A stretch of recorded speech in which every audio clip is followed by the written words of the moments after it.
Olsasena boliyan. Olsasena. Afaan Amaaraatiin nama jira.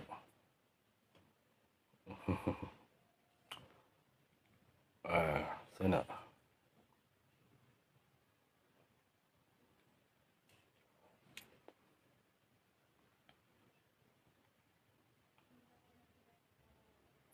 Assalamu alaikum warahmatullahi wabarakatuh.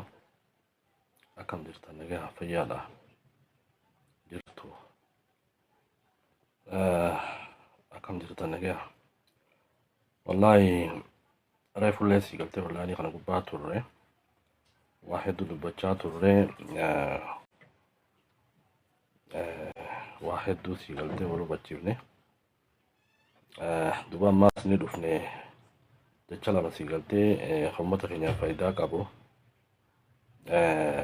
Jecha gaariin dubbadha jedheetiin taa'uu dadhabee dhufe wallahi. Kanaaf bineensotaatu jedhanii jechumaa beeka. Du'aayii godhanne jaaniiti walitti dhufanii jedhan. Yeroo walitti dhufan beektaa amala mi'aatii si galtee amala qabdu waliif haa himnuu jedhan. Akkasii si galtee leencii guddaadhaami. Ani si galtee hokkaran danda'u nama si galtee narratti wal lolu hin fadhu jeeniiti akkas jedhan amala isaa himatee jedhan. Qeeransinis nama harka ol kaasu hin fadhu jeeti amala himatee jedhani. Akkasuma waraabessi ammoo nama ajaa'ibaan jiru hin fadhu. Yeedalloon nama eessaa dhufte naan jiru hin fadhu jedhanii jarri kun amma amala isaanii hunda walitti himatanii akkasii du'aa seenan jedhan. Tanumaa tanii hedduudha. Yeedalloon tuni taa'uu hin dandeenye fadhu yoo duraan himate akkasii jaansii galtee leenci nama rabshaan irratti godhu hin fadhu duraanuu himatanii akkasii wal balleessanii jedhan. Wanni mul'achaa jiru namni keenya kun amala waliitillee wallaallee jirra. Haala waliitillee wallaallee jirra. Kanaaf hawaasa si galtee akkasitti dhumuudhaaf fiixarra gahee fi hawaasa si galtee akka sabaatti saba kana balleessuudhaaf warra halkanii fi guyyaa carraaqaa ta'uu keenya mallattoo harkaa jirra dhugaa dubbachuudhaaf. Hedduu namatti dhagahamaa beeka. Akkas obboleeyyan. Haasawa kana yeroon as gubbaa ba'ee dubbadhu isin gammachiisuudhaaf dubbachuuf hin dhufne. Qaama siyaasaa gammachiisuudhaaf as gubbaa hin dhufne. Waan gosti barbaadduun dubbadha jee as gubbaa hin dhufne. Waan si galtee saba keenyaa ta'uun dubbadha jeetiin as gubbaa dhufee beekaa.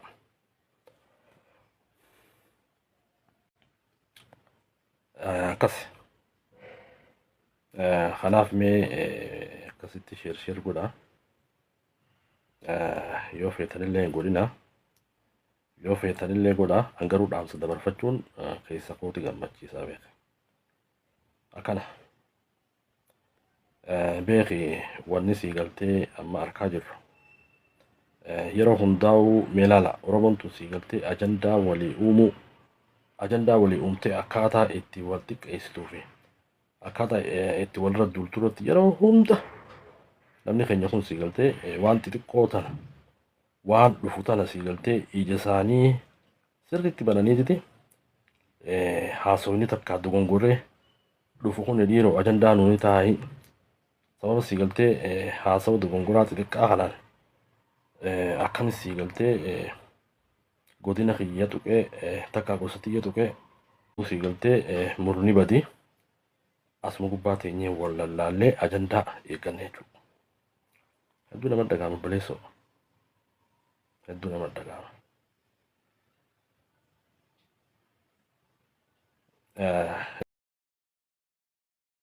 Taphee miti. Hawaasa akkamiin beektaa? Hawaasa si galtee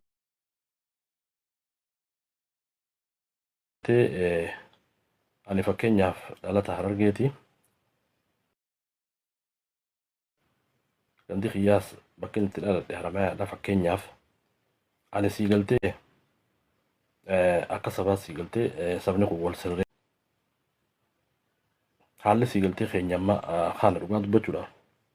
Yeroo laaltu beektaa Oromoon tun dhiiroo abaarsa qabdii jetta.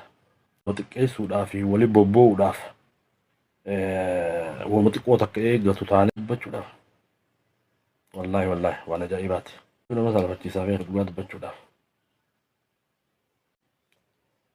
Kanaaf wanni inni sii galtee yeroo hunda irraa dubbadhu hawaasa kanaatu jaba qaama siyaasaa hunda akka dogongorri bulchaa biyyaatiin hojjetamu hawaasa isaa lammii isaa gosa isaa ganda isaa sii galtee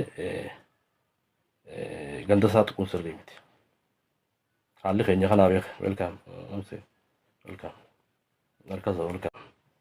tuquun sirrii miti beeka. Kanaaf yoo namni tokko sii galtee dogongora akka qaama siyaasaa hawaasni komachuun wama jiraati. Wanni komatuuf hawaasni kun bu'aa barbaada. Bu'aa kan barbaada misooma irraa barbaada. Bulchiinsi gaariin akka fooyya'u barbaada. Qaama aangoo qabu tokko sii galtee komatanii akkasii sirreeffatanii beeka. Kun sii galtee akkaatuma siyaasaa addunyaati beeka. Akkasii beeka. Kanaaf nuti yoo qaama siyaasaa nama Oromoo tokko takka namni tokko deemee gama bulchiinsaatiin gama mirga namaatiin abaluu akkana jee yoo ni kan dubbatu taate haaneetitti sii galtee iyyinee gama sii galtee naannootti gama naannoo keenyaatti gama uummata keenyaatti finnee jechuudha. Finnee maaliif haraabanna? Bulchaan san sii galtee irra duulama. Takka gosatii yamaa ta'ee fi irra duulama. Kanaaf murna sii galtee naannoo yookaan godina san uummatteetiti hawaasa kana waliin buusuudhaaf fiidee jechuudha dubbachuudha. Haalli amma sii galtee harkaa jiru haaluma kana obboleeyyan hedduu nama gaddisiisaa beeka. Qaamni sii galtee waa deeggaruu fi qaamni biyya bulchu ni dogongora. Yeroo dogongoru ganda isaa bakka hin bu'u. Godina isaa bakka hin bu'u. Abbaan sii galtee komatu haa komatu. Ati sii galtee fidaa baatee uummata bal'aa kana waliin jiruun gaarii miti. Amma sii galtee haalli namni keenya hedduu takka nama saalfachiisa. Hedduu nama saalfachiisa. Hedduu nama qaanfachiisa. Wallaahi hedduu nama qaanfachiisa. Kanaaf obboleeyyan karaa dogongoraa deemuurraa of haa qusannu. Fakkeenyaaf qaamni sii galtee murna siyaasaa deeggaree takka qaamni ani siyaasaan gaggeessa ja'u qaamni lama. Qaamni sii galtee ani abaluu jalatti tarsiimoo isaa jala deemeetiin abaluu sii galtee waan hin beeku siyaasaan beekuun baraara ka jiru. Qaamni akkasii qaamni sii galtee faayidaa argachuudhaaf qaama mootummaa deeggaru qaama nama sii galtee siyaasaa gaggeessu deeggaru ati isa jala dhokatteetiti hawaasa sii galtee waliin buusaa jirta. Isaan lamaan walaa waan fadhan waliin jaan. Isaanuu qaama siyaasaati. Qaama sii galtee waa barbaadu qaama bu'aa barbaadu. Qaama sii galtee pilaana qabu sii galtee waa argachuudhaaf. Kanaaf hawaasni miskiinni humaa keessa hin jirre ha jiruu nutti hammaatte intala yookaan gurbaa maatii isaatu akka itti gargaaru dhibdee sii galtee maatiin isaa rakkoo keessa jirtutu qaama wal lolu kana lamaan gamaa gamana ta'ee walirra duula jechuudha. Qaanii guddaadha. Hedduu takka nama salphisa. Dhaloota akkamii uumaa jirru dhaloota sii galtee gosummaadhaan farshaane dhaloota naannummaadhaan farshaane dhaloota sii galtee ajandaa uumee yeroo hundaa uummata isaa gargar gootu warra akkasiitti guute boo zamana ammaa waan ajaa'ibaati.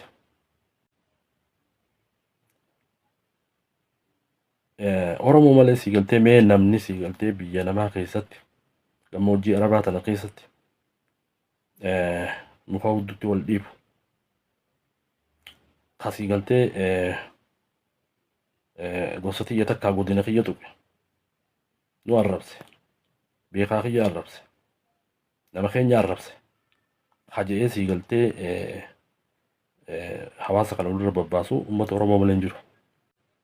Hedduu nama salphisa dhugaa dubbachuudhaaf sheem hedduu qaanyeedha boo. Wallahi salphina. Obboleeyyan kiyya akkuma reefu jedhetti qaamni siyaasaa tokkollee nu sii galtee hawaasa bakka hin bu'u. Fakkeenyaaf Jawaar Arsii bakka hin bu'u. Kadir Martuu Harargee bakka hin bu'u. Isaan lachuu qabsaa'ota Oromooti. Warra Oromoodhaaf sii galtee qabsaa'e. Isaan lachuu warra faayidaa buuse warra bu'aa buuse. Isaan lachuu qaama siyaasaa deeggaran qaban. Isaan lachuu sii galtee qabsaa'ota beeka. Dogongorri jarri lamaan kun dubbatu. Dogongorri sii galtee jarri lamaan kun waliin haasawee waa waliin jiru takkaa wal tuqu. Sadarkaa hawaasaatti maaliif obboleessuuf sagantaa baafannee maaliif uummata keenya waliin buufna. Gama sii galtee deeggartoota Jawaariinis gama deeggartoota sii galtee Kadiiriinis Please hawaasa keenya walitti buusuu dhiisa. Jarri lachuu sii galtee qaama siyaasaati. Qaama siyaasaadhaaf sii galtee faayidaa barbaadu. Qaama sii galtee faayidaa barbaadu. Kana lamaan sii galtee gaachana godhannee maaliif sii galtee namni keenya kun gargar wal baasa? Maaliif godina kutti? Maaliif walirra duuluun akkana barbaachisa obboleessu? Hedduu takka nama qaanfachiifte yoo akka sabaatti. Kasabaatti ilaanqa kana jirra jechuudha dhugaa dubbachuudhaaf. Kanaaf obboleeyyan warreen sii galtee Kadiir sababa godhatanii warreen sii galtee Jawaar sababa godhatanii akkasii sii galtee battala qabatanii hawaasa sii galtee walit diruudhaaf hawaasa wal nyaachisuudhaaf sagantaa baafattanii sii galtee as gubbatti lallabaa jirtan obboleeyyan kiyya Please mee uummanni kun miskiina. Uummanni kun sii galtee saba kana addaan baasuu hin dandeessu. Uummata kana sii galtee addaan qoqqooduu hin dandeessu. Please mee haala itti jiru kanarraa of haa qusannu. Seenaa hamtuu sii galtee hojjechuurraa of haa qusannu. Jawaar woo taates Jawaar sii galtee nama Oromoodhaaf qabsaa'e. Nama sii galtee qabsaawaa guddaadha. Kadiir Martuu taate Kadiir Martuutis qabsaawaa guddaadha. Warra sii galtee anaa fi atirra qabsaa'e saba kanaaf. Warra saba kanaaf ifkanne warra saba kanaa miidhame. Kanaaf yeroo dogongorri argame dogongora san bal'isuu irratti gareedhaan garee sii galtee Jawaaris garee Kadiiris akkasii uumne saba bal'aa kana saba sii galtee miskiina kana waliin buusuu irratti warra hojjechaa jirtan warri as gubbatti baatanii viidiyoo hojjechaa jirtan warri akkasuma sii galtee qaama waan kana dhiisa. Wanni kun sii galtee waan nama salphisaati. Waan hawaasa kana diigaati. Amma dura sii galtee ajandaa hawaasni keenya kun godhatee jira. Obboleeyyan lamaan gargar baasuun taane gargar baafne hanqa ijoollee wal ajjeeftu goonee jira. Anaafiti godhee beeka. Kanaaf hawaasa kanaan sii galtee qumaara taphachuun hawaasa kanaan geemii taphachuun Please obboleeyyan dhiisame dhiisa. Kanaaf obboleeyyan mee waan kana hundarraa'u dhaabbadhaatii of madaala. Ani sii galtee TikTok kanarra dhufee maaliin dubbachuu qaba? ajandaa nama deemu jiru ajandaa sii galtee Hadiirii fi Jawaar gaachana godhannee sabni kun waliin buusuudhaaf waa hedduu xaxamaa jira.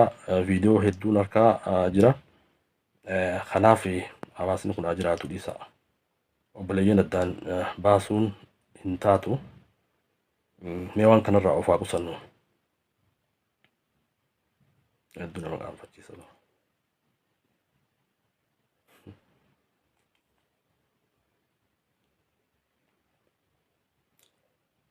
Kanaaf akkas obboleeyyan irra sagantaaleen qabu ni seena ijoolleen ture reefu as gubbaan ture. Kanaaf waan as gubbaa deemu jiruutu hedduu waan gaarii miti. Waan gaarii miti. Fakkeenyaaf namni qaama sii galtee siyaasaa qaama deeggaraa mootummaa haa ta'u qaamuma sii galtee qaamni siyaasaa sagantaa qaba. Amma fakkeenyaaf namni sii galtee mootummaa deeggaruus sagantaa qaba. Ka sii galtee mootummaatis sagantaa qaba. Isaan lamaa wal arrabsan olola sii galtee walirratti oofan tajirtuu fi tanjirre walirra kaayan isaanuu qaama siyaasaati beeke. Qaamni siyaasaa kun akkanumatti sii galtee waan jiruu fi waan hin jirreen maqaa wal balleessuu fi olola walirra oofuun amaluma siyaasaati beeke. Garuu warra akkana sii galtee amala siyaasaa waan siyaasaa godhaa jiru jecha hawaasni sii galtee waliin bu'uun waan sirrii miti. Waan sirrii miti dhugaa dubbachuuf. Kanaaf hawaasni waa hubachuu qaba. Qaamni siyaasaa komatamuu qaba. Komatamuu qaba.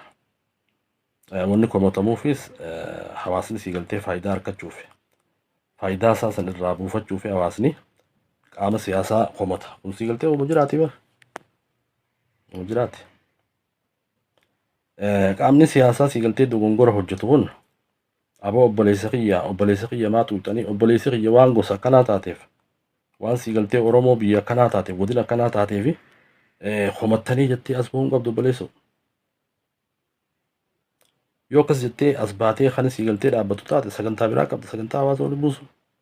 Sagantaa uummata keenya murnaa wal fichisiisuu qabda jechuudha. Haalli sii galtee Oromoon feetu kana jechuudha. Yeroo hundaa'uu namni keenya maal fadha? Murnaan gabbaanii sii galtee walirra duuluu irratti number 1 jechuudha. Kanaaf obboleeyyan qaamni siyaasaa haa komatamu, wal haa komatan, walitti haa dubbatan, maqaa walaa balleessan. Maqaa wal balleessuun isaanii sii galtee siyaasaaf waan isaan jaanii maqaa itti wal balleessan san waan jiraati moo waan hin jirre sii galtee jala deemanii ilaaluutu barbaachisa.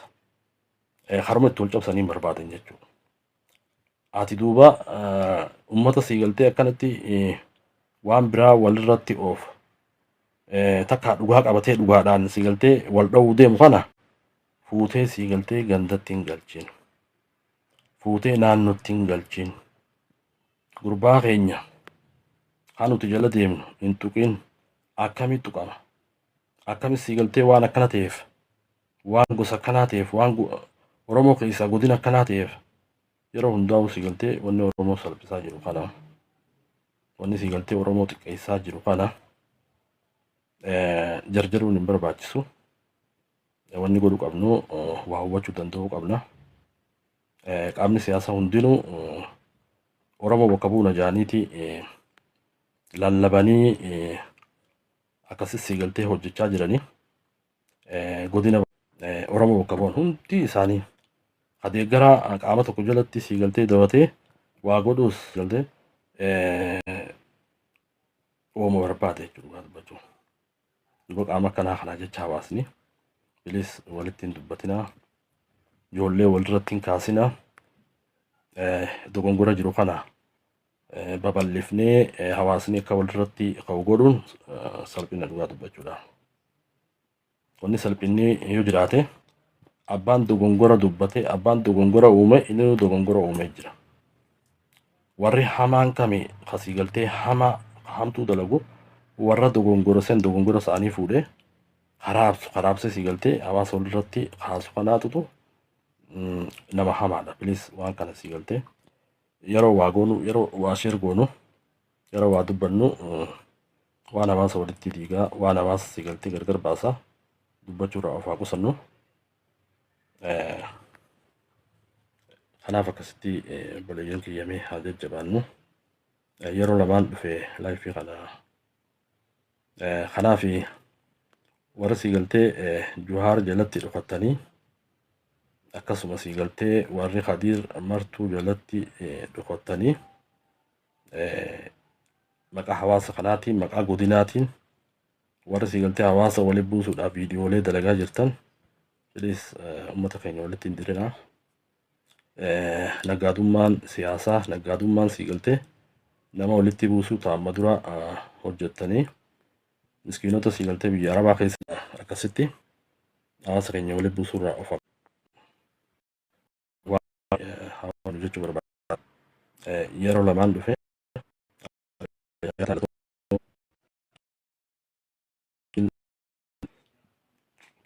sagantaa siigaltee TikTok kana as gubbaa dhufee baza